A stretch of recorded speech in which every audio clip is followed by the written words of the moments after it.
Hello, today I'm in the village of Smeaton. Nadine Wilson, MLA for Saskatchewan Rivers. And today I also have with me Roberta, the former postmistress of Smeaton. And you have a story to tell, don't you? Yes. Is it a good story? No. Did it start good? Well, yes. Would you like to introduce yourself first of all? My name is Roberta Strickland. I'm the postmaster of Smeaton, which I became the postmaster in July of 2017. And I have been working for Canada Post since then, up until November 27th, at which time I was placed on leave without pay, not at my request, but by Canada Post, after what I can only refer to as a campaign of sort of coercion, threats, harassment, by text, email, letters, telling us daily, all postal workers, that this mandate was going to be coming. Mm-hmm.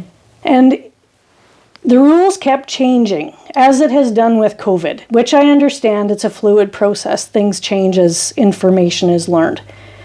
So initially we were told that there would be opportunity for testing. There would be opportunity to apply for exemptions.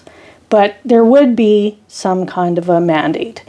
And there may have even been a time where they said there would never be a mandate for vaccines. But I really don't recall. I'd have to go back. I really don't remember. So as it got closer, it started by September, it was clear that something was coming, some kind of a policy. We just didn't know what it was. But again, it was always softened with, but there will be exemptions, there will be. And I think that there may have been that softening to prevent us from really organizing and getting ourselves together. So nobody knew, at least here, I didn't know, I shouldn't speak for all these other employees, I didn't know what to get upset about. I was somewhat upset that this was coming, but I didn't know what to be upset with. When the policy came out, I was upset because by that time I had been doing research. I questioned because, hey, when medical doctors and scientists are saying this is not good and they're losing their jobs for speaking out, they're losing their jobs and their licenses for giving treatments that have proved effective, I have to question. Everyone should question that. Those are the people who have something to lose. Those are the people I'm going to believe. It should be a matter of self-preservation and survival. Like at its basest, I want to survive. That's a human instinct to survive. So I'm going to do what is right for me. And I think everyone should have the choice to do that. Now, if you think that the vaccine is very safe, then by all means, get the vaccine. So it has been proven. So Roberta, how many people do you serve in the village of Smeaton? I see all these mailboxes. How many people have been affected by Canada Post decision? Well, not all boxes are in use, and Okay. I really don't know the numbers, but our community, there are people who get their mail here that are on farms. So there are So how many? about 186 boxes. 186 families that you would serve. Yes. So where There are where people they from going Little now? Bear Lake. There are people from Fishing Lake. And there are people from a little further out on acreages here. But Little Bear Lake would probably be the furthest north. Okay. They don't have any other place to get mail. The hours here were 10:30 to 12:30, 1:30 to 5 o'clock. When Canada Post made this decision to do this, to follow the federal government's policy, which I don't think is legal, but until it comes to court, there's nothing we can do about it. They removed the mail, took it to the Legion. They are now operating 11 to 3 over Christmas. This was planned to cause disruption, to put pressure on the employees. I have had a great amount of pressure put onto me. Since September, I've not been sleeping properly. I have been super stressed out.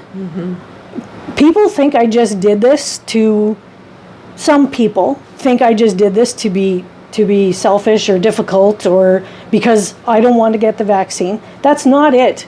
I don't want to get the vaccine. I don't want people to not have the choice to make medical decisions.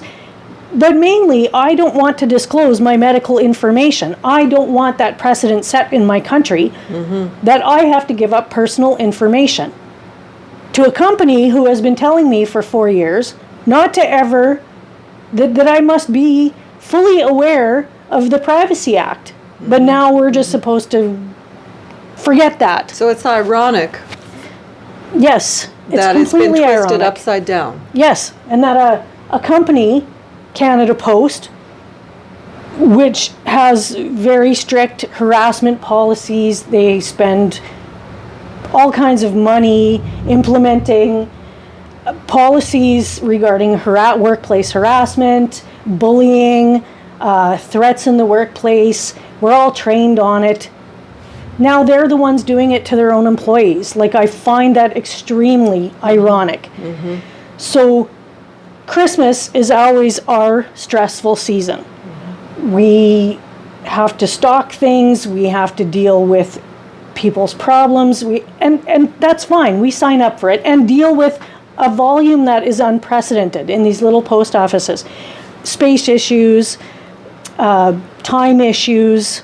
We don't get any more employees. I still have to, even though there's just me here, I now have to deal with 3, 4, maybe even 5 times the volume that I usually do in the same amount of hours. They don't increase my hours, which is fine.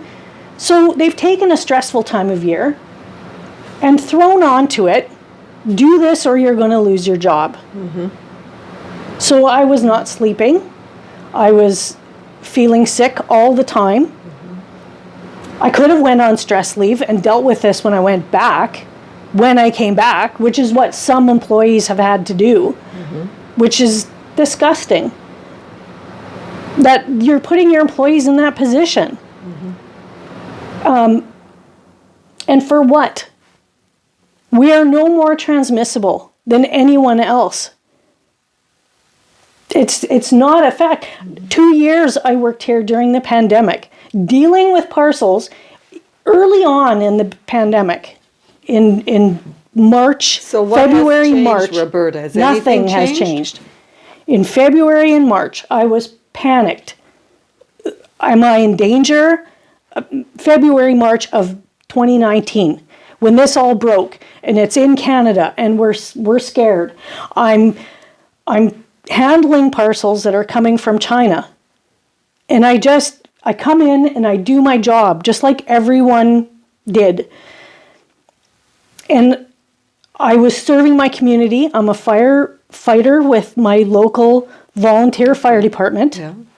I was a first responder until the SHA made it impossible.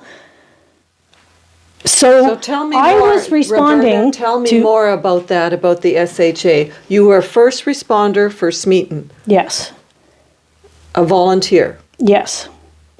And why aren't you there today? The propaganda and pressure that came from them to be vaccinated was so great that I stepped back from it. I'm still a firefighter, but should that requirement change, I will step back from that as well. I will not be forced to do this. I just will not be forced.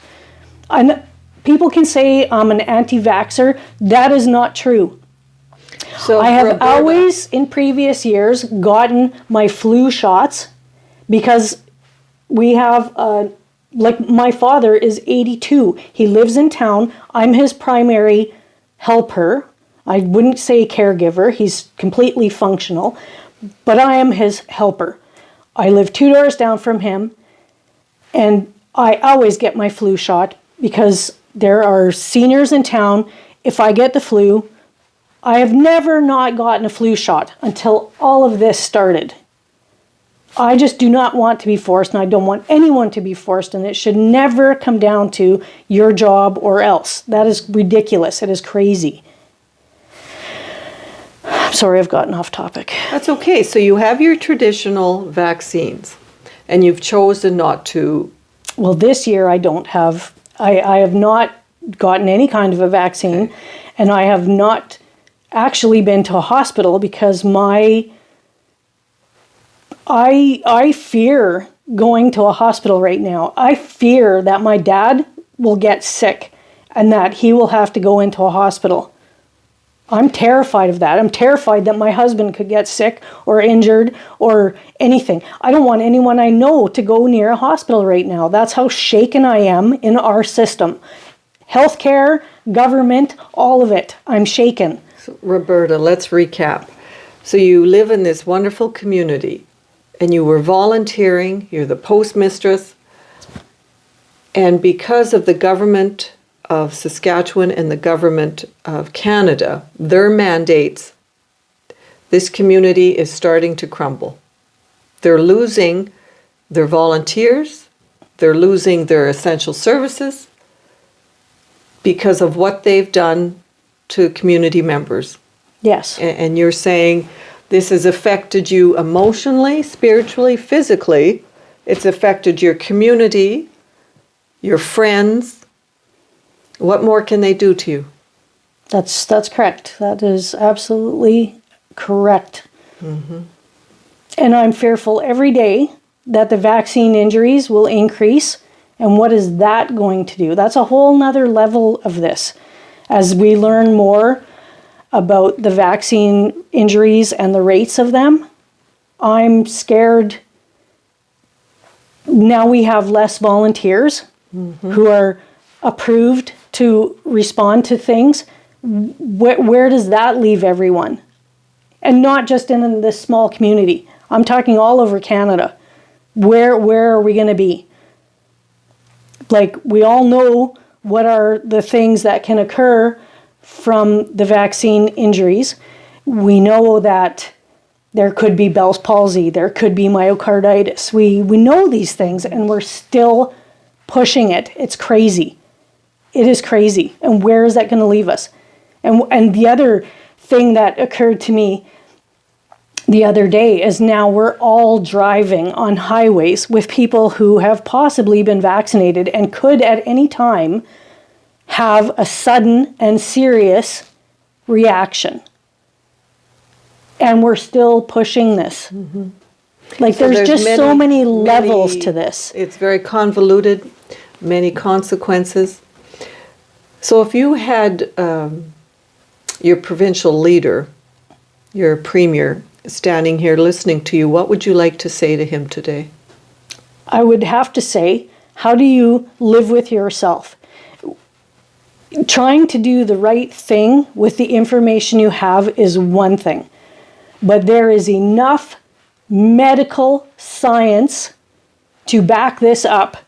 And the fact that these people, because I'm no I'm no healthcare professional, I'm no biologist, I'm no microbiologist, I'm not a virologist. I don't claim to be. But when those people are being silenced, we really need to look at that. Yeah. We need leadership. We need to start somewhere. The people, and it's been happening all too frequently, where even my own local area manager, well, it's not us doing it. It's the federal government. Yeah, that's not an excuse, man. Like, it so needs... you would like to see more people stand up, hold the line, and say this is not right. Yes. But leadership, employers, it needs to start. And I don't know, had we all stood up at the same time in the beginning when it stopped making sense, that would have went a long way. That time has passed. Our leadership needs to step up and do what is right. This is not right what you're doing to Canada. It is not right on any level. The fact that I can't work here because I'm dangerous to the public is ridiculous. I have worked here for 2 years during this pandemic. Not one case has been traced to this building or to me. I wore my mask every day. I followed the rules, and they kept changing the rules. Even as the medical information was coming in saying, no, we were wrong. This has changed. We're learning this, we're learning that, and we're still doing the same wrong things that don't affect transmission, safety. This has nothing to do with public safety. What is this about? What do you think it's about? I tremble to think what it could be about. If the tinfoil hat people, as we like to be branded, are correct, it's about depopulation. I can't live with that. I can't sleep at night thinking about that. I pray that that's not it, and I'm not a religious person, which is why I never applied for a religious exemption. I'm a spiritual person, I think. I'm not a religious person. That's why I didn't apply for a medical exemption, because I didn't want to hide behind that. I didn't apply for a religious exemption. I didn't want to hide behind it. And it wouldn't have mattered, because they have not approved any of these exemptions for people who legitimately need them. It is ridiculous. It is crazy. This whole thing is Roberta, crazy. I'm so sorry that this has happened to you. I know you're a kind, hardworking woman. It's frustrating, and I talked to other workers with Canada Post, some who caved because they needed their income, and I understand that, and I felt terrible for them. I feel terrible for them to this day because they are terrified of taking it. I knew other people who held the line as long as they could, then got it. I know other people who have lost their jobs over it. The overwhelming cost to this is suicides, depression, vaccine injuries, and for what? What happened to our country when it was, we can get through this together? They are dividing us. It's ridiculous. Did you ever think this would happen in Canada? Never in my wildest dreams. Never in my wildest dreams. I've lived in Saskatchewan my entire life. Other than a few years, I lived out in BC and Alberta. And I could never have predicted anything remotely resembling this. Okay. After what we went through in World War II and World War I, to me, this is absolutely unfathomable. So, Roberta, if our leaders said tomorrow, it's stopped, do you think this community would come back to what it was? At some point in the very far future, this is it going to take a long time to heal? I would think so. I would think so. It's fractured, it's divided. People are very firm in their beliefs on both sides. Right. And people have forgotten that what is driving all of this is fear. So whether you fear COVID or fear the vaccine injuries, it is fear driving it. And that is what I think whoever is driving this vehicle? In Canada, Yes. I would have to say it's our Prime Minister. And the fact that we have a Liberal cabinet that, in my opinion, is not qualified, they are pushing it. Who is Theresa Tam? I want to know what her qualifications are. We know the CDC and the WHO were behind a lot of this.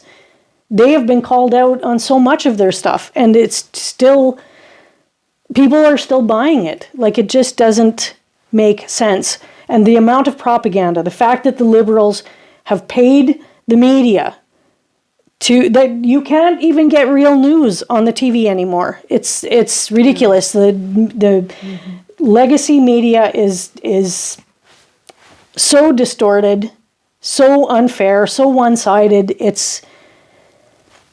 And that's what my dad watches. My dad watches CBC. He's not tech savvy. He doesn't get on and read Druthers or Rebel News or True North or any of those independents. He doesn't get that stuff. Even my dad watching CBC and CTV and Global started coming to me going, their numbers don't make sense. Some of this stuff just doesn't make sense. And then we would discuss. And I tried really hard not to impose on my dad. I told him early on, if you want to go get the vaccine, I will take you. Well, I was hoping he wouldn't. But I didn't want to be the one. That is a personal choice. And luckily, he decided not to. He made that decision himself. But there are people in town, friends, neighbors, close friends and neighbors,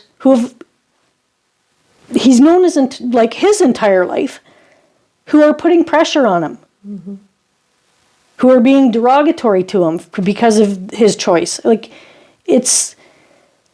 So society is being isolated, segregated, discrimination. Yes.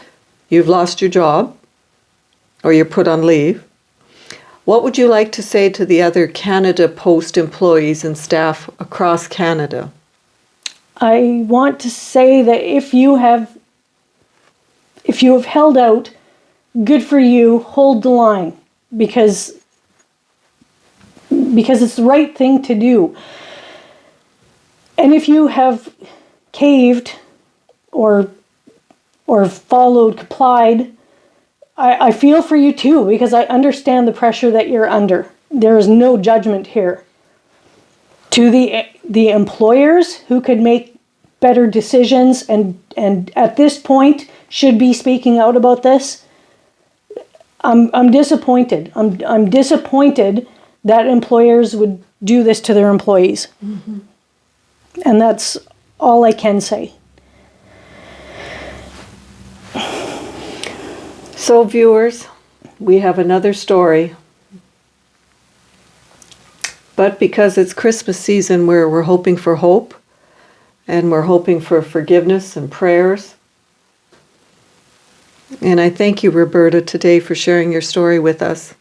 I thank you for hosting this and giving me an opportunity, because it felt very lonely, and I'm sure there are many other employees out there that are terrified and struggling in silence. And I struggled in silence for the first 2 months, panicking, stressing, worrying, and I finally was able to find some good support. And I have some very good family support, and that has gotten me through it and helped me to stay strong and to do what I think is the right thing. And I think everyone needs to remember that. What everyone is doing is what they think is right. And that is an important thing to remember. That we're all trying to get through this. We are. We want to be unified again. And remember that. You're not alone. So thank you for listening today to Roberta's story. Thank you. Thank you.